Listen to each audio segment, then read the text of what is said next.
Okay, auction time. This is the M series auction. So, first item on the list, M01, is a wrapped blade. All the items from this auction I made in this last nap-in I went to. There's not that many auction items this time. I ended up selling some at the nap-in, so I think I've got 8 total items. And this is the first one. One of my wrapped blades. Next on the list, I made this last night, M02. It's a Frio style atlatl dart point. It's a Texas style. This one is raw Georgetown, but it's the tough kind of Georgetown. Same with this one. Both the same material, very tough Georgetown. Some guys like to heat treat this stuff to make it more glassy and easier to nap. But these are both raw and very tough. All right, that's 3 3/4 for the wrapped blade. And this one is about 3 1/4. Yeah, for the Frio style. Semi-translucent. Okay. Next we got some blades. This is M03. This is a Georgetown black, what they call a Georgetown black flint. You can see there's a difference. This is the next blade coming up. Both Georgetown. But this one is regular Georgetown. This one's Georgetown black. And there's also a blue variety. I don't have any of those. And there's also a possibility of having a little bit of cortex within these blades, which makes them kind of grayish. And they might have a white area as well. So Georgetown can vary. This is raw and it's very easy to flake, but it's very brittle, so it'll snap. You know, it's difficult to get these things thin without snapping them. But this one worked out okay. This one is 4 3/4. Yeah, just a blade by itself. Okay. Next blade, M04. Okay. This one is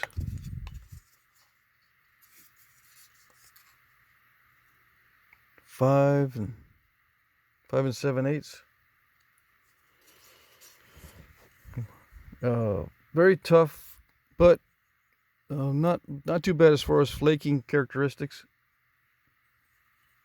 It's hard to nap these without getting step fractures in them, so I didn't make this exceptionally thin, right? Because I didn't want to risk trying to thin down a thin point, right? You don't want to risk all these step fractures. That's what usually happens when you try to thin down a thin point. End up with step fractures that you can't get rid of. They'll stop before halfway. And then what do? You have to shoot as far as you can from the other side, and sometimes they'll stop less than halfway, and then you end up with an island. Okay, that's number 4. Number 5 is another blade, same type of Georgetown, but this one is a little bit thinner. But you can see once you start trying to thin it down, see M05, once you try to start thinning down a thin piece, you encounter this kind of stuff.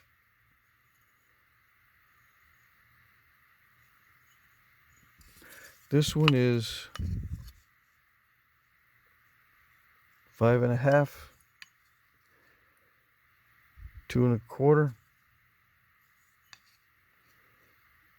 Thickness on this is about, let's see, 3/8, I guess.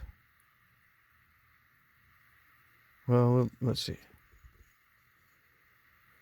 You won't be able to see it because I'm looking at it from my perspective. I can't see the marks through the viewfinder. No, it's a 5/16, a little over a 1/4 inch thick. Okay.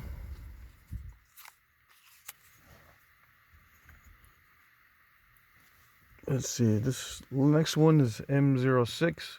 Oops. Okay, this one is a Marcos style, another Texas style.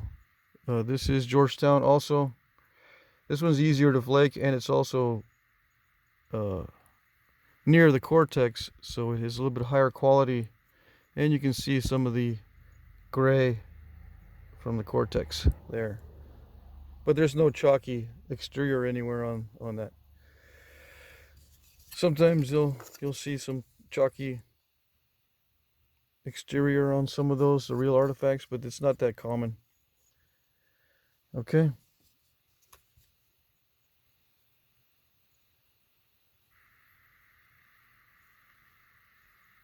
Very similar. A lot of Georgetown in this auction because that's what I ended up buying. Lots of Georgetown. Okay, M07.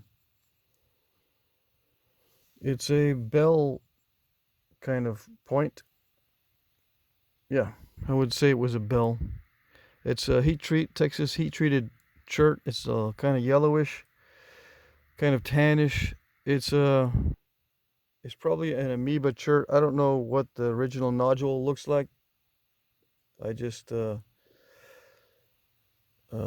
I got part of the nodule, but it was all kind of spalled before I got it, and when I got it, it was also heat treated, so it was partially spalled and heat treated.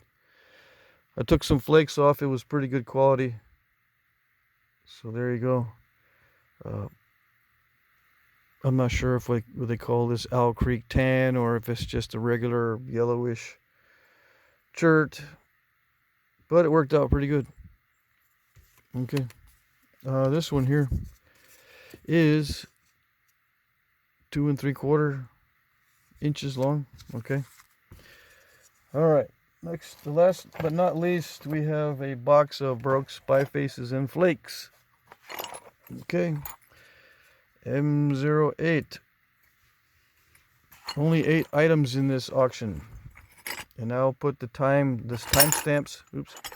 I'll put this timestamps where each item appears in the video, so you can quickly click on that little timestamp and it'll take you to the item. Okay.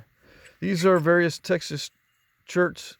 Most of them are raw in this particular batch.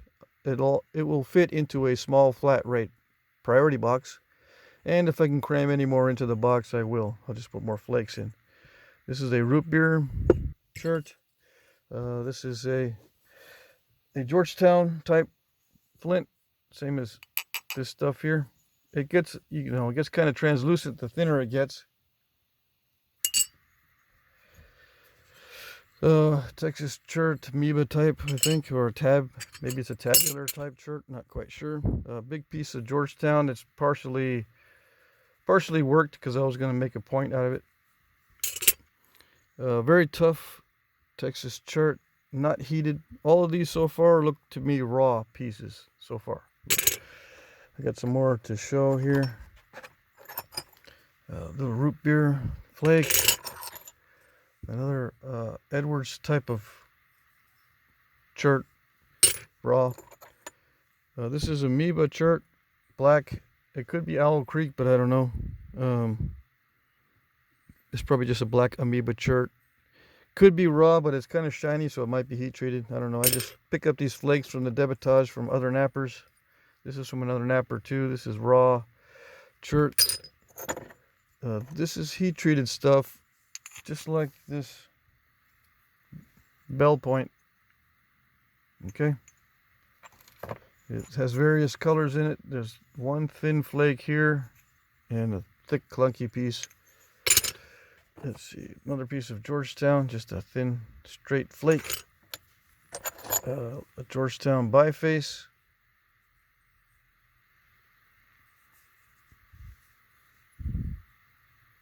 Yeah, about 4 inches. This is a Georgetown black.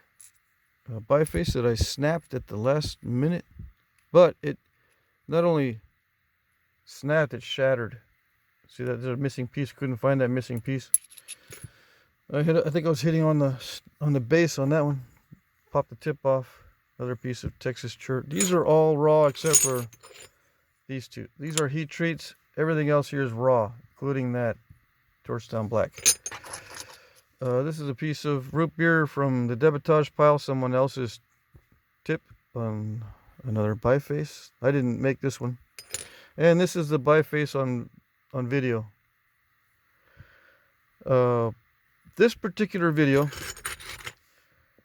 I'm going to upload the auction video first. You're not going to see this video until after I upload the auction video. I tried uploading this video where I made this biface yesterday and the day before. I think it took 24 hours for it to get to 9% upload, which is ridiculously slow. I mean, the reception was terrible. This auction video is probably going to take 4 hours to upload. Hopefully it won't take that long. I know it's already late. It's already going to be late because, let's see, it's 11 a.m. Central. So I'm already supposed to have this video uploaded. Right, it's 11:25 here where I am. So that's 12:25 Eastern time. So it's already late. But hopefully this won't take hours and hours to upload. If it is taking hours and hours, I'll do a short update, but we'll see. Anyway, I napped this on video during the nap-in, so you'll be able to hear the nap-in noises and a couple of guys in the background that were napping next to me in that video. Okay, so that's it for this video. I will pre-populate the comment section with the item numbers you bid by commenting under the appropriate item number. Right? I will put a little timestamp on each comment so you can quickly get to the spot in the video where your item is, or the item you want to bid on. Please don't wait until the very last minute. You can wait until later tonight, but don't wait until the very last minute, because sometimes it gets slow. I can't see your bids.